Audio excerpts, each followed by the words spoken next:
Hey guys, Mitchell, Pinnacle Pixel Media on YouTube, Pinnacle Pixel Photo on Instagram, coming at you today with a follow-up video talking about how my switch to Nikon from Olympus and Micro Four Thirds has been.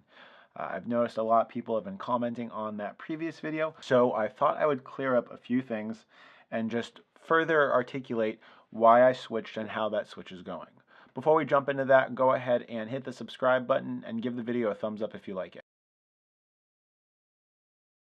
In the last video, I didn't feel as if I had articulated the reasons why I was switching over to Nikon from Olympus, so I'm going to clear some of that up and I'm going to go into some of what my conclusions have been so far since I've been shooting with my D750 for about 8 months now, and I have fully made the switch over to the full frame Nikon FX format series of cameras. I think I need to address the types of photography that I do before I go into this any further, since each camera really is just a tool and all depends on how you use it. A lot of the photography that I do is low light concert photography, often at music festivals or areas where I don't have the greatest lighting condition. One cannot argue that the larger format of the Nikon full frame sensor is going to provide me with a significantly superior image to that coming out of a Micro Four Thirds camera, simply based on the amount of light that a full frame camera can gather compared to a Micro Four Thirds camera. Another issue I was having was needing better autofocus.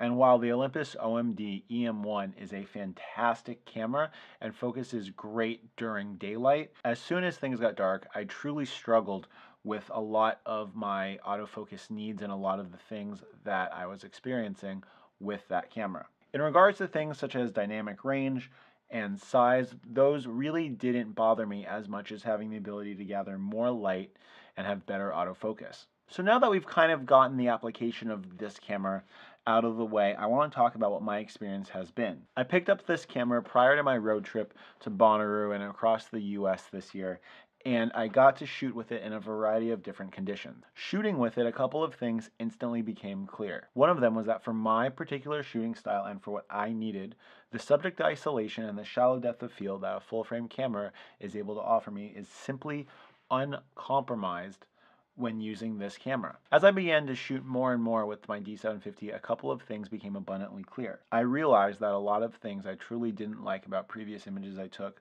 stemmed from how they looked, and the fact that I wasn't getting as shallow a depth of field as I wanted.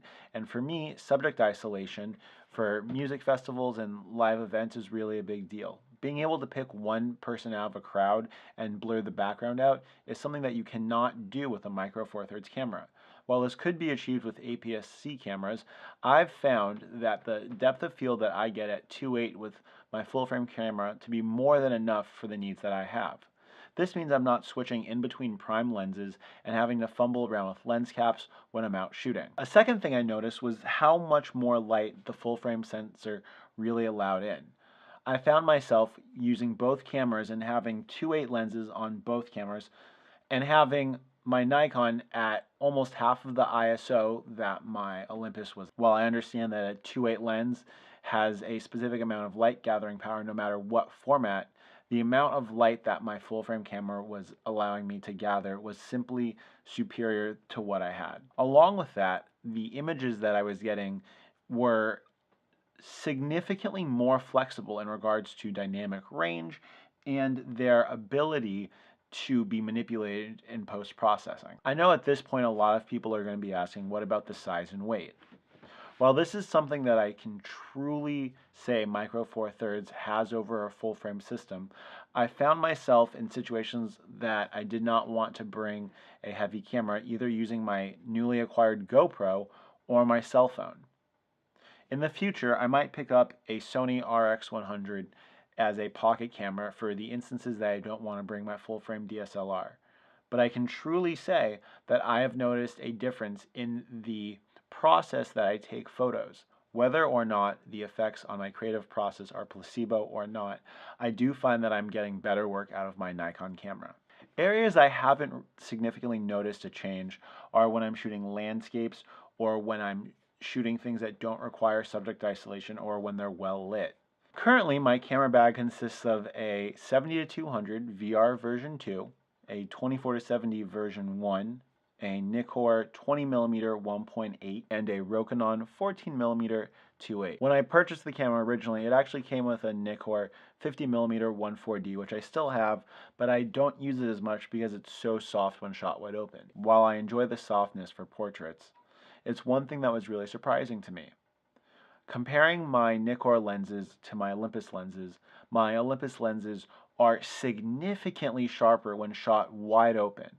The colors are better, the chromatic aberration is less, and I can truly say that a lot of the Olympus lenses are better matched for the sensor capabilities. I will truly miss the ability to walk around with a couple of prime lenses in a jacket pocket and a small OMD EM5 around my neck, especially in areas that are not particularly friendly to photographers. While I certainly miss the size and weight of my Olympus equipment, I can definitely say that the Nikon is a better tool for the job that I have at hand.